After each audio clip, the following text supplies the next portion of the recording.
जय श्री कृष्ण, जय माता दी। मैं एस्ट्रोलॉजर पुष्पा मिश्रा। आज आप सबों से हम बात करेंगे मित्र के लिए। मित्रता दिवस पे तो हम नहीं बोल पाए, नहीं बात कर पाए, मगर आज बात करते हैं दोस्ती के ऊपर। अगर अच्छा लगे तो सब्सक्राइब और लाइक जरूर कीजिएगा। मित्र जीवन में बहुत खास होते हैं। मित्र जीवन में बहुत खास होते हैं। अगर किसी का मित्र नहीं है तो उसका जीवन बिल्कुल सूना है, अधूरापन लगता है। जब से जन्म होता है, प्रथम क्लास में जब हम सब जाते हैं, उस समय से ही कोई न कोई ऐसा लगता है कि साथी बन जाए तो आसान हो जाएगा। अगर क्लास में उस दिन वो साथी नहीं आया तो पढ़ने में मन ही नहीं लगता है। अगर 1 साल के भी बच्चे हैं, अगर एक साल के 2 बच्चे एक जगह पर जमा हैं तो देख लीजिए उन लोगों का खुशी बहुत ज़्यादा बन जाता है, क्योंकि एक उम्र के जब मिलते हैं लोग, दोस्ती होता है। और जहाँ पर दोस्ती है वहाँ पर लगता है कि जन्नत है। वहाँ पर ऐसा महसूस होता है कि हाँ, जिंदगी है। दोस्ती बहुत खास चीज, बहुत महत्वपूर्ण चीज। एक दोस्त के लिए बहुत बड़ा भगवान का दिया गिफ्ट है। और अगर वो भी दोस्त विश्वासी हो और सच्चा मित्र हो तो फिर जिनका ऐसे मित्र मिल जाते हैं उनका तो भाग ही खुल जाता है। वो फूले नहीं समाते हैं कि हमें इतना अच्छा मित्र मिल गया। मगर ये मित्रता पहले के जमाना में काफी अच्छा हुआ करता था। अब इस मित्रता का रूप ही चेंज हो गया है। अब तो बहुत ऐसे भी स्वार्थी मित्र हैं कि अपने स्वार्थ के लिए मित्र को याद किया जाता है। आइए इसी पे एक छोटा सा कहानी भी हम आपसे शेयर करेंगे कि पिता और पुत्र दोनों बात कर रहे थे। बेटा बार बार मोबाइल दिखा के पापा से ही बात कर रहा है कि पापा, हमारे बहुत सारे मित्र हैं, आपके तो एक भी मित्र नहीं है। मगर नहीं पापा, एक आपके मित्र हैं, सिन्हा अंकल, जो अक्सर आपके पास आते हैं। बस एक ही मित्र हैं पापा आपके। तब पापा कुछ भी नहीं बोलता है कि पापा, हमारे सोशल मीडिया पर भी काफी दोस्त हैं। अगर हम कहीं पर निकल जाते हैं तो हमारा दोस्त का भंडार हो जाता है। चारों तरफ मेरा दोस्त ही दोस्त है। आपको कैसे मन लगता है पापा एक ही दोस्त के साथ रहने में? पापा कुछ नहीं बोले, चुपचाप रहे, बेटा का बात सुन रहे थे। कुछ दिन के बाद पिता पुत्र से बोले कि बेटा, घर में थोड़ा सा परेशानी आ गया है, तो तुम ऐसा करो कि तुम्हारे तो बहुत सारे मित्र हैं, तो किसी भी मित्र के पास फोन करो और बोलो कि 5 लाख का बहुत ही ज्यादा जरूरी है, हम उनको 4 दिन में या 3 दिन में ही वापस कर देंगे। तो पैसा थोड़ा देने का कोशिश करें। कोई भी मित्र को फोन करो बेटा। बेटा भी खुशी बोला है कि हाँ पापा, हम तुरंत इंतजाम करते हैं ना, तुरंत इंतजाम करते हैं, हो जाएगा, मेरा बहुत सारा दोस्त है। बेटा फोन उठा करके सारे दोस्तों के पास कॉल करने लगा। जितना दोस्त के पास कॉल किया, कुछ तो आधा बात ही सुने और फोन को काट दिए, और कुछ मित्र पूरा बात सुन के बोल दिए कि हमसे इंतजाम नहीं होगा, फोन काट दिए। बहुत निराश हो गया और उदास होकर के पापा को बोला कि पापा, नहीं हो पा रहा है व्यवस्था, मेरे मित्रों के पास नहीं है। तब पापा याद कराएं कि तुम्हारा एक दीपक नाम का भी दोस्त हुआ करता था ना, वो है कि नहीं अभी यहाँ पे? बोला हाँ पापा, वो तो है, लेकिन उसके पास बहुत पैसा है। बेटा उसके पास कॉल करो, शायद वो मदद करने के लिए तैयार हो जाए। बेटा भी खुशी बोला कि हाँ पापा, अभी हम तुरंत फोन कर रहे हैं, वो निश्चित रूप से हमारा मदद करेगा। जब दीपक को फोन लगाया, दीपक पूरा बात सुन करके पूरा उसको क्या जवाब देता है, जवाब देने से पहले ही फोन को काट दिया। फोन को काट दिया, उसके बाद फिर ये रिंग करता रहा, दीपक फोन ही नहीं उठाया। आके पापा को बोला कि पापा दीपक से बात तो पूरा हुआ, मगर दीपक का जवाब आने से पहले ही फोन कट गया और अब उसके पास फोन लग ही नहीं रहा है। तब पापा बोले कि कोई परेशानी का बात नहीं है बेटा, उसका घर तुम चले जाओ, उसके घर जाओ, क्योंकि हमको जरूरी है तो मेहनत तो करना ही पड़ेगा, तो तुम उसके घर चले जाओ, घर जाओ, शायद वहां पर कुछ हो जाए, मिल जाए। बेटा को भी बहुत अच्छा लगा।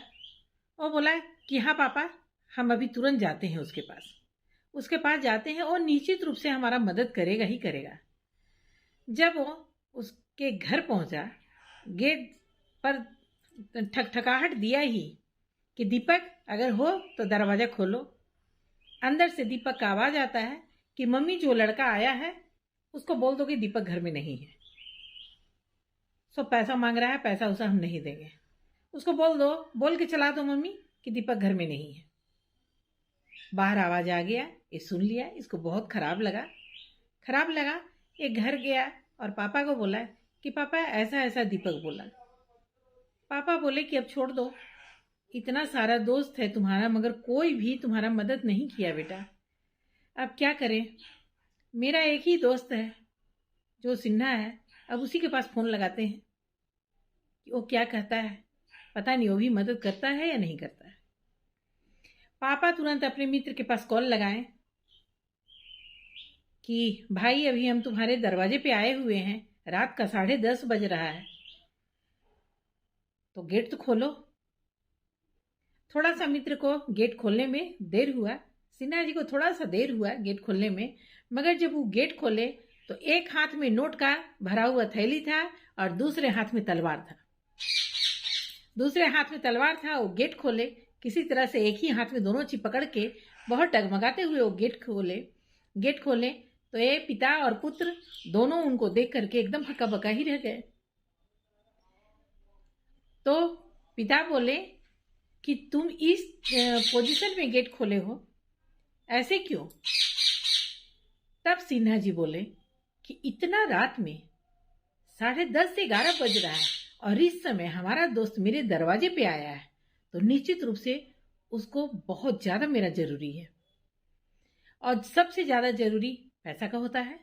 तो मैं एक हाथ में थैली लेकर के आया हूं, नोट भरा हुआ है थैला, अगर पैसा का तुमको जरूरी है तो ये पैसा लो और जाओ। और दूसरा, इतना रात में मेरे पास मेरा मित्र अगर आया है तो शायद उसका कोई शत्रु उसको परेशान कर रहा है, शायद हमसे वो मदद लेने आया है, तो ये हाथ में तलवार है और चलो हम तुम्हारे साथ चलते हैं कि कौन हमारे दोस्त का दुश्मन बना है। तब पिता हंसने लगे और लड़के को अपना बोले कि देख लो मित्र इसे कहते हैं, और अपने मित्र के गले लगते हुए बोले कि ऐसा कोई हमारे पास परेशानी नहीं आया है, कोई दिक्कत नहीं है, हम बिल्कुल ठीक है और पैसा का भी हमको जरूरी नहीं है और ना ही कोई दुश्मन मेरे पीछे पड़ा हुआ है। मेरा बेटा को बार बार अपने दोस्तों का बखान करते ये थकता नहीं है और जो दोस्त बोलते हैं वही सुनता है और बहुत सारे गलत दोस्त इसके हैं। इसका आंख खोलने के लिए ही ये चीज हम इसको बोले कि जा करके इतने सारे दोस्त हैं तो जब मदद अगर तुम्हारा करते हैं तो सही मानों में तुम्हारे अपने मित्र हैं, और अगर नहीं करते हैं तो तुम्हारे मित्र नहीं है। ऐसा को फिर मित्र बोलना ही बेकार है। तो इसको हर जगह से निराशा मिला और बेटा मेरा देखो एक ही दोस्त है मगर ये दोस्त मेरे लिए जान देने के लिए भी तैयार है। तो यही होता है, आप एक मित्र ही रखिए मगर वो मित्र आपके साथ वफादार हो। 100 मित्र का जरूरी नहीं है, 100 मित्र का जरूरी नहीं होता है, मगर हाँ जो भी मित्र हैं अगर आपके साथ खड़े हैं, आपके परेशानी के वक्त में आपको अगर उनके ऊपर विश्वास है तो वही आपके सच्चे मित्र हैं। जो आपके विश्वास पे खरे उतरते हैं वही आपके मित्र हैं, इसी को मित्र कहा जाता है। जब सुदामा कृष्ण के दरवाजे पे आए थे तो फटे हाल आए थे, उनके पैर में चप्पल तक नहीं था, कपड़ा फटा हुआ था। और उनका मित्र कौन? तो द्वारिकाधीश, जिनके पास आने से पहले सुदामा खुद लज्जित थे कि पता नहीं हमारा मित्र मुझे पहचानेगा या नहीं पहचानेगा। मगर सुदामा का नाम सुनते के साथ प्रभु लंगे पांव दौड़े, उनका चरण धोए, तो अपने आंसू से चरण पखारे। मित्र इसे कहते हैं। मित्र में अमीरी गरीबी नहीं होता है, और ना ही मित्र में छल और कपट होता है। जहां पर छल और कपट है, वहां पर मित्रता नहीं है। अगर एक मित्र दूसरे मित्र के स्वाभिमान को ठेस पहुंचा रहा, बार बार उसे गिरा रहा है, तो वो मित्र नहीं है। वो मित्र कहाँ है? जो मित्र है वो सामने वाला का स्वाभिमान पर कभी धब्बा नहीं लगने देगा। उसके स्वाभिमान का रक्षा करना सामने वाले मित्र का सबसे प्रथम कर्तव्य है। और अगर अपना ही मित्र बारंबार गिरा रहा हो, तो वो मित्र कहाँ? वो मित्र नहीं है जो बारंबार आपको गिरा रहा है।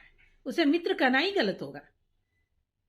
अरे मित्र तो वो है जो आप गिर रहे हैं, आपको थाम ले, आपको अपने सीने से लगा ले, वो मित्र हुआ। अगर मित्र ही धक्का दे तो मित्र कहाँ? तो फिर दुश्मन और मित्र में अंतर ही क्या हो गया? अगर एक मित्र बार बार आपको रुला रहा है, आपको बारंबार चोट दे रहा है, तो मित्र कहाँ? वो मित्र नहीं है। तब तो इससे अच्छे दुश्मन ही है। मित्र इसे नहीं कहा जाता है। मित्र इसे कहाँ कहा जाता है?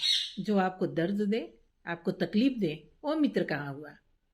मित्र वो है जो एक मित्र का तकलीफ देख करके उसे ऐसा महसूस होता है कि ये तकलीफ मेरा है। उस मित्र को याद करके अगर आपकी आंख से आंसू आ रहा है, तो सोच लीजिए कि वो कैसा मित्र है। और अगर मित्र के साथ छल कपट कर रहे हैं, तो ये मित्र के नाम पर धब्बा है, ये मित्रता नहीं है। इसे मित्रता कह करके मित्रता शब्द को लज्जित किया जा रहा है। ये मित्रता कहाँ है? इसे मित्र मत बोलिए। अगर ऐसे मित्र हैं तो उनसे दूर हो जाइए और हंसते हंसते बोलिए कि इतना आंख में आंसू नहीं है जो बार बार तुम्हारे लिए गिराए। आंसू इतना ज्यादा नहीं है मेरे पास कि बार बार तुम्हारे लिए आंसू ही गिराए। मित्र वो होते हैं जो चेहरे पर खुशी दें। अगर जो मित्र बार बार आंसू दे रहा है, वो मित्र नहीं है। ऐसे मित्र को बिल्कुल टाटा बाय बाय कह करके जय श्री राम बोल दीजिए। और अब हम भी आपसे विदा लेंगे। अगर आपको पसंद आया तो सब्सक्राइब और लाइक जरूर करें। जय श्री कृष्णा, जय माता दी।